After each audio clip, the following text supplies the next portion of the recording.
일제 강제징용 피해자의 소송을 놓고 청와대와 재판 거래를 한 혐의 등을 받고 있는 양승태 전 대법원장이 검찰에 출석했습니다. 양 전 대법원장은 모두 자신의 부덕에 소치라면서도 선입견 없이 봐달라며 관련 혐의를 부인했습니다. 내수 부진이 지속되는 가운데 수출까지 위축되는 경기 둔화 추세가 지속되고 있다는 정부의 경기 진단이 나왔습니다. 정부는 특히 반도체 경기 둔화 움직임을 예의주시하고 있습니다. 정부가 사업주 대신 밀린 임금을 지급해주는 기간을 현행 7개월에서 2개월로 당기기로 했습니다. 정부는 이 같은 방안을 다음 주 발표할 예정입니다. 삼성전자가 새 전략 스마트폰 갤럭시 S10의 출시 시기를 다음 달 20일로 예년보다 앞당기기로 했습니다. 발표 장소도 애플의 안방이라고 할 수 있는 미국 샌프란시스코로 택했습니다. 이상은 시각 주요 뉴스입니다. 법관 블랙리스트를 작성하고 재판 정보를 법무법인 변호사에게 넘긴 혐의를 받고 있는 양승태 전 대법원장이 오늘 오전 검찰에 출석했습니다. 현재 검찰 조사가 진행되고 있는데 취재기자 연결해서 지금 상황 알아보겠습니다.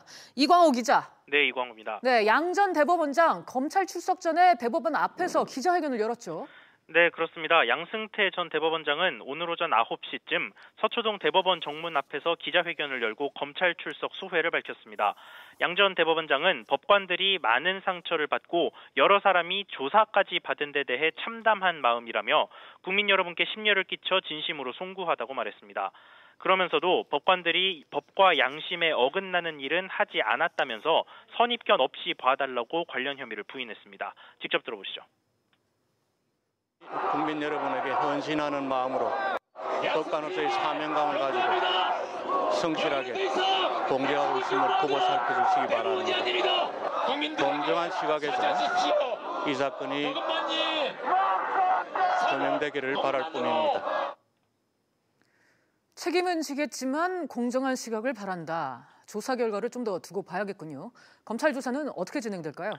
네, 서울중앙지검 특별수사팀이 오전 9시 10분부터 양 전 대법원장을 상대로 피의자 신문을 시작했습니다. 검찰은 우선 이미 재판에 승소한 일제강제동원 피해자들이 손해배상 소송을 할 수 없도록 하는 논리를 개발하라고 지시한 혐의를 추궁하고 있는 것으로 전해졌습니다. 또 박근혜 전 대통령 시절 징용소송과 상고법원 신설을 두고 청와대와 거래를 했다는 의혹도 조사 대상입니다. 이번 소환 전까지 검찰은 7개월간 수사를 벌였습니다. 따라서 확인해야 할 의혹이 방대하기 때문에 몇 차례 더 추가 소환이 불가피할 것으로 관측됩니다. 지금까지 보도국에서 전해드렸습니다. 정부가 우리 경제에 대한 인식을 드러내는 최근 경제 동향, 이른바 그린북을 내놨습니다. 회복세라는 판단이 넉 달째 등장하지 않은 채 정부는 불확실성 요소로 반도체 업황을 처음으로 언급했습니다. 자세한 내용 취재기자 연결해 알아보겠습니다. 이한승 기자. 네, 이한승입니다. 네, 최근 반도체 업황이 좋지 않다는 얘기가 계속 나오는데 정부도 우려하기 시작했나 보네요.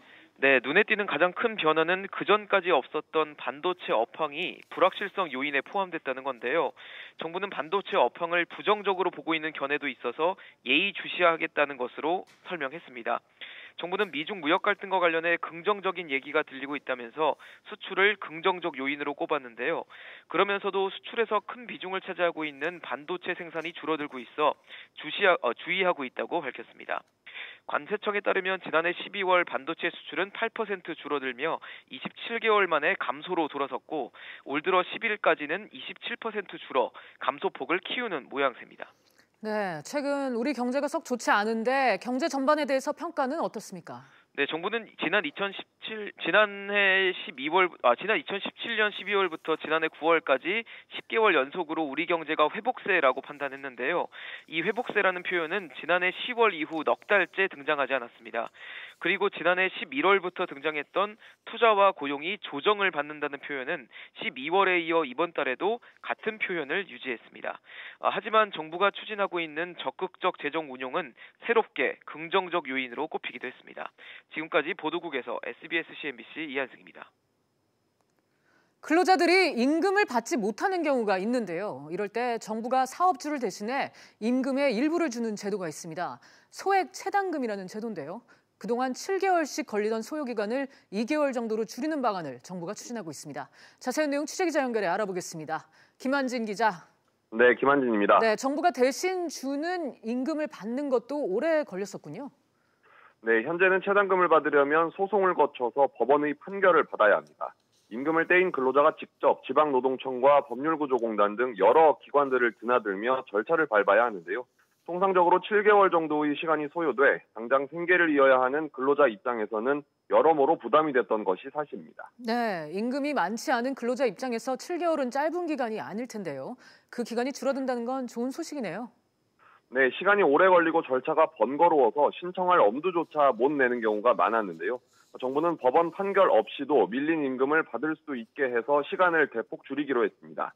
7개월가량 걸리던 것을 2개월 정도로 대폭 줄이는 임금체불 혁신 방안을 다음 주 중 발표할 예정입니다.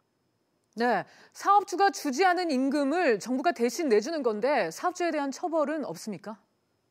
정부는 임금을 체불한 사업주에게 더 많은 부과금을 물리는 등 임금 체불에 대한 감시와 단속 수위도 더 높일 계획입니다.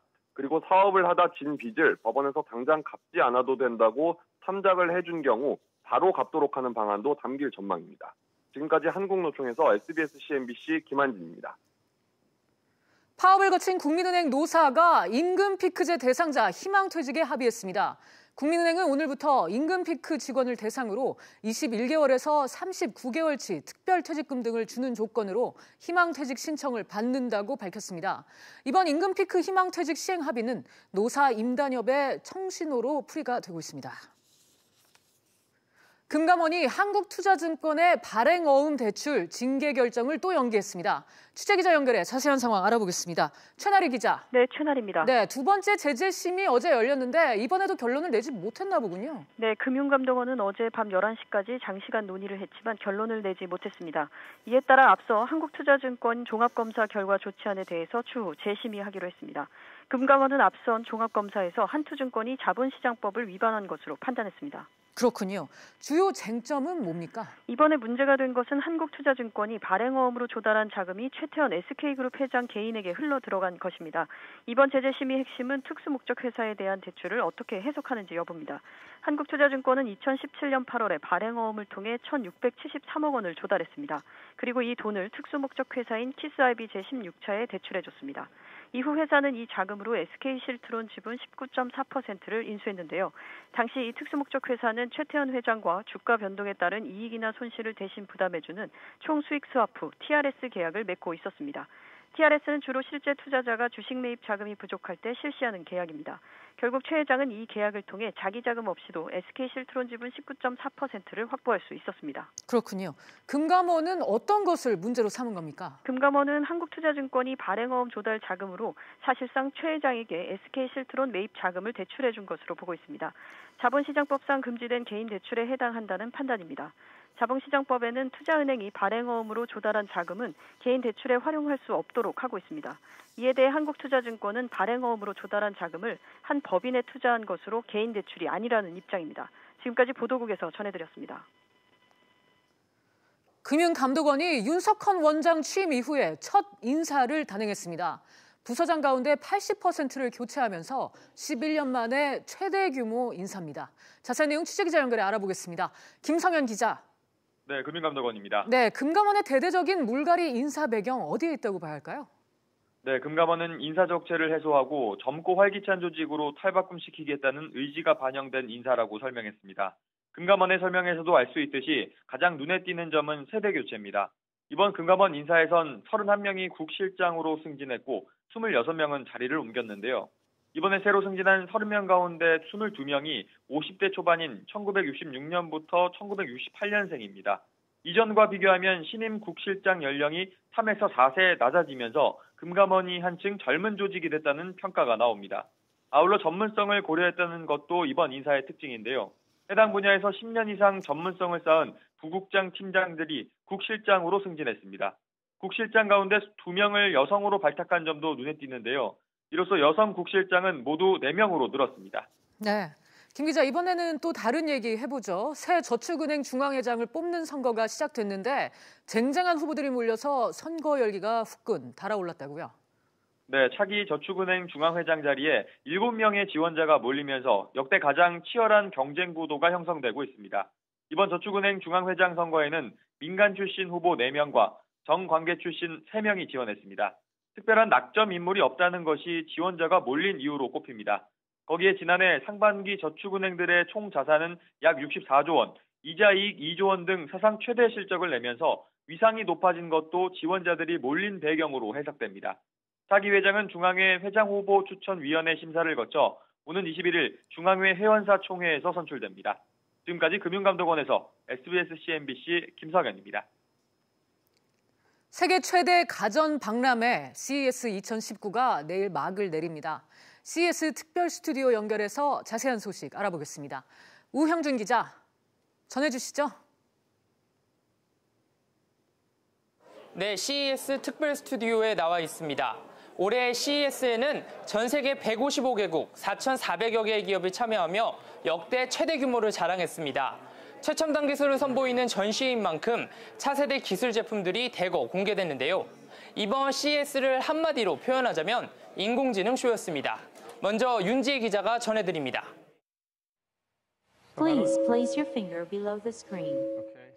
로봇이 직접 사람의 혈압을 체크합니다. 심박수와 수면 상태까지 측정한 뒤 사용자의 스마트폰에 건강 상태가 입력됩니다. 사람의 건강을 파악하는 인공지능 로봇입니다. You have a normal blood pressure reading of 114/84. 가전제품은 한층 발전한 인공지능을 만나 더 똑똑해졌습니다. 예전에는 단순히 공기청정기를 켜고 끄는 것만 가능했다면 이제는 가전기기가 나중에 미세먼지 정도가 악화되는 것까지 예상해 자동으로 공기청정기를 켜줍니다. 매년 기업들이 CES에서 다양한 인공지능 기술을 선보이긴 했지만 올해 달라진 점은 휴머니티, 그러니까 인간의 감성에 보다 초점을 맞춘 겁니다. 자동차도 이제는 더 이상 달리는 이동수단만이 아닙니다. 사람의 기분을 살피거나 미리 입력한 스케줄을 확인해주기도 합니다. 운전자와 차량 간의 지속적인 커뮤니케이션을 가능하게 함으로써 운전자에게 최적화된 인간 중심적인 모빌리티 공간을 실시간으로 제공하게 될 것입니다. 이번 CES에서 기업들은 실제 우리 생활이 어떻게 달라질지에 대해 초점을 맞췄습니다. 우리의 삶도 새로운 기술을 만나 더 빠르게 진화하고 있습니다. SBS CNBC 윤지혜입니다. 앞서 보신 것처럼 이번 CES에서는 대기업들의 인공지능도 주목을 받았지만 이름이 알려지지 않은 중소기업들의 신기술 제품들도 눈에 띄었습니다. 이어서 김동우 기자가 전해드립니다. 얇은 종이 화면이 바람에 날립니다. 화면이 얇은 티셔츠에 붙어있기도 합니다. 중국의 한 스타트업이 만든 플렉시블 디스플레이인데 액정 두께가 0.01mm에 불과합니다. Here I'm holding FlexPi. The screen size is 7.8 inch, and you can easily watch film, play games like this. 이 액정으로 만든 세계 최초 접히는 스마트폰입니다. 펼쳐서 태블릿처럼 사용할 수도 있고 접어서 스마트폰으로 사용할 수도 있습니다. 마트의 상품을 자동으로 진열시키기도 하고 내려주기도 하는 로봇팔도 등장했습니다. 미국의 한 IT 회사가 만든 로봇인데 상용화가 머지 않았습니다. Larger deployments, warehouses that are fully automated, robots that pick faster, robots that are smaller, that are cheaper to produce, even more economical. 이 밖에도 마트에서 고객의 뒤를 졸졸 따라다니는 자율주행 카트와 유리창을 자동으로 닦아주는 로봇까지 상상에만 머물던 일들이 현실로 바뀔 날이 머지않아 보입니다. SBS CNBC 김동우입니다. 지금까지 CES가 열리고 있는 라스베이거스에서 전해드렸습니다. 삼성전자가 갤럭시 브랜드 10주년을 맞아 프리미엄 스마트폰 갤럭시 S10을 다음 달 미국에서 공개합니다. 자세한 내용 취재기자 연결해 들어보겠습니다. 정윤영 기자. 네, 정윤영입니다. 네, 먼저 궁금한 게 다음 달 공개하는 갤럭시 S10은 폴더블 폰인가요? 네, 아닙니다. 폴더블 폰은 별도의 브랜드로 갤럭시 언팩 행사 때 혹은 스페인 바르셀로나에서 열리는 MWC에서 공개될 것으로 관측됩니다. 이번에 공개될 갤럭시 S10은 6.1인치 기본 모델과 이보다 화면이 큰 플러스 모델, 보급형 모델 총 3종류가 될 것으로 보입니다. 관심이 집중되고 있는 5G 지원 갤럭시 S10은 3월 이후 나올 것으로 보입니다. 이번에 제품 공개 시기가 예년보다 앞당겨졌네요. 네, 갤럭시 S10은 다음 달 20일 공개될 예정인데요. 예년보다 일주일가량 앞당겨진 것입니다. 중국 화웨이가 MWC에 앞서 5G 기반 폴더블 폰을 공개한다고 알려지면서 삼성이 갤럭시 S10 공개 시점을 앞당겼다는 분석이 나오고 있습니다. 네, 갤럭시 S10의 공개 장소도 주목을 받고 있죠. 네, 공개 장소가 경쟁사 애플의 본사가 있는 미국 샌프란시스코입니다. 삼성의 자신감과 애플과 정면 승부하겠다는 의지가 녹아있다는 분석이 나옵니다. 지금까지 SBS CNBC 정윤영입니다. 서울 반포 주공 1단지 3주구 재건축 사업에 대형 건설사들이 모두 뛰어들었습니다. 앞서 현대산업개발과의 시공사 수의 계약이 조합 투표로 취소되면서 시공사 선정을 다시 해야 하는 상황이 됐는데요. 자세한 내용 취재기자 연결해 알아보겠습니다. 오수영 기자. 네, 오수영입니다. 네, 입찰 참여 의사를 밝힌 곳이 어디입니까? 네, 모두 8곳인데요. 대림산업과 대우, 롯데, 포스코건설, 그리고 현대엔지니어링과 함께 현대건설, GS건설, 삼성물산 등 대형 건설사들이 입찰 의향서를 제출했습니다.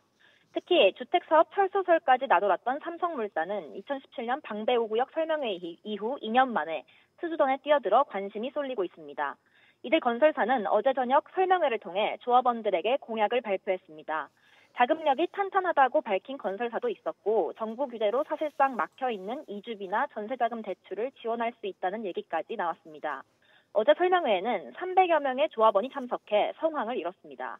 네, 앞서 수의계약 우선 협상 대상자였던 현대산업개발과 갈등을 겪으면서 분위기가 안 좋았는데 이처럼 건설사들이 뛰어든 이유는 뭔가요? 우선 공사비만 8천억 원이 넘는 알짜 사업장이기 때문입니다. 강남권 재건축의 경우 지난해 부활한 재건축 초과이익 환수제와 대출 규제 때문에 사실상 새로운 사업장이 거의 없는 상황입니다. 또 서울 반포동 한복판에 랜드마크 단지를 조성하면 브랜드 인지도를 높이는 데에도 도움이 될 거란 판단이 깔려 있는 것으로 보입니다.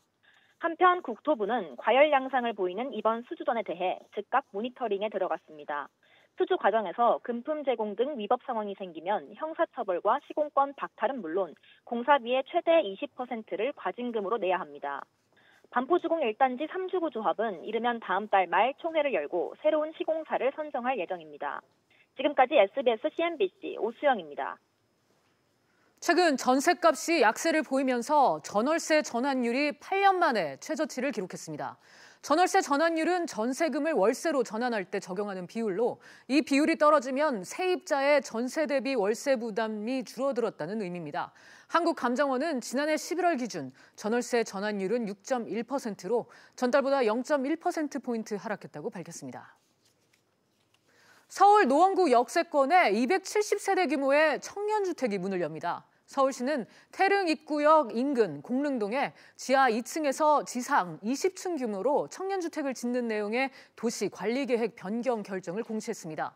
이는 노원구에 건립되는 첫 역세권 청년주택으로 올해 6월에 착공해 오는 2021년 7월부터 입주가 시작됩니다. 국민연금 수급자들에게 낮은 이자로 긴급 생활 안정자금을 빌려주는 실버론 한도가 이번 달부터 1,000만 원까지 늘어납니다. 금융권 대출을 받기 힘든 고령자들에게 큰 도움이 될 것 같은데요. 자세한 내용 취재기자 연결해 알아보겠습니다. 조슬기 기자. 네, 보도국입니다. 네, 실버론 한도가 인상됐다고요? 그렇습니다. 국민연금을 담보로 돈을 빌릴 수 있는 실버론 대출 한도가 1,000만 원으로 늘어났습니다. 국민연금 실버론은 만 60세 이상 국민연금 수급자를 대상으로 한 대부 사업으로 2012년 5월부터 시행됐는데요. 국민연금공단은 올해 1월부터 실버론 한도가 기존 750만 원에서 1,000만 원으로 늘었다고 밝혔습니다. 실버론은 주로 전월세 자금과 의료비, 또 배우자 장례 보조비 등 긴급 생활 안정자금 용도로 빌릴 수 있는데요. 공단 측은 대출 수요가 많은 전월세 자금의 평균 임차 보증금이 예전보다 많이 오른 현실을 감안한 결정이라고 설명했습니다. 네, 조 기자, 생활이 어려운 어르신들에게 인기가 상당히 많을 것 같아요. 맞습니다. 무엇보다 은행 등에서 돈을 빌릴 때보다 이자가 낮습니다. 5년 만기 국고채 수익률이 매 분기마다 이자로 적용되는데요. 지난해 4분기 연 2.25%였던 이자율이 올해 1월 1일부로 연 2.05%까지 0.2%포인트 내려갔습니다. 이렇게 빌린 돈은 최대 5년 동안 원금과 이자를 나눠 매달 갚을 수 있는데요. 사업 시작 후 지난해 10월까지 5만여 명이 실버론으로 2천억 원 넘게 지원을 받았고요. 이에 따른 만족도도 상당히 높았습니다.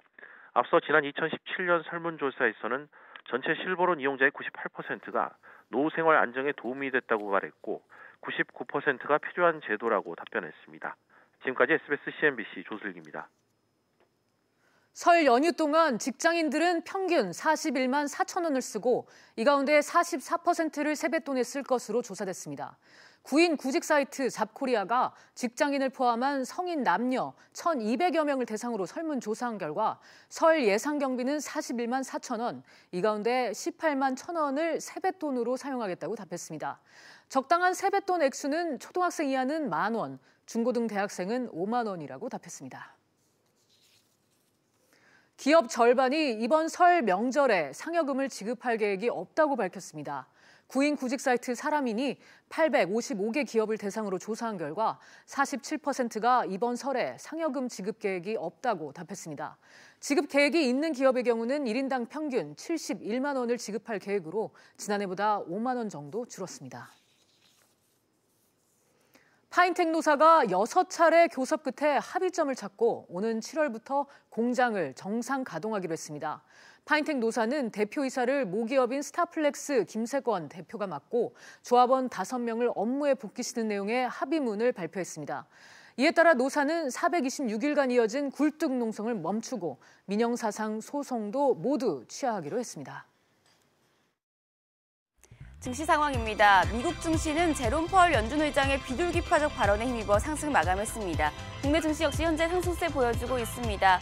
코스피 0.35% 오르면서 2,070포인트, 코스닥도 0.28% 오르면서 685포인트에서 거래되고 있습니다. 오늘 주목해서 보실 종목입니다. 우선 삼성전자입니다. 어제 이재용 부회장과 이낙연 총리의 만남이 있었는데요. 삼성전자가 5G 시장에서 선두를 잡을 것으로 기대되고 있습니다. 현재 1.38% 오르면서 4만 원 선을 회복한 모습입니다. 5G 주도 동반 상승세입니다. 지금 CES에서 5G 관련 기술의 기대치가 높아진 상황인데요. KMW와 에이스테크 모두 상승세 보여주고 있습니다. 반면에 대표적인 통신주로 보이는 SK텔레콤은 현재 2.4% 하락하면서 26만 4,500원에 거래되고 있습니다.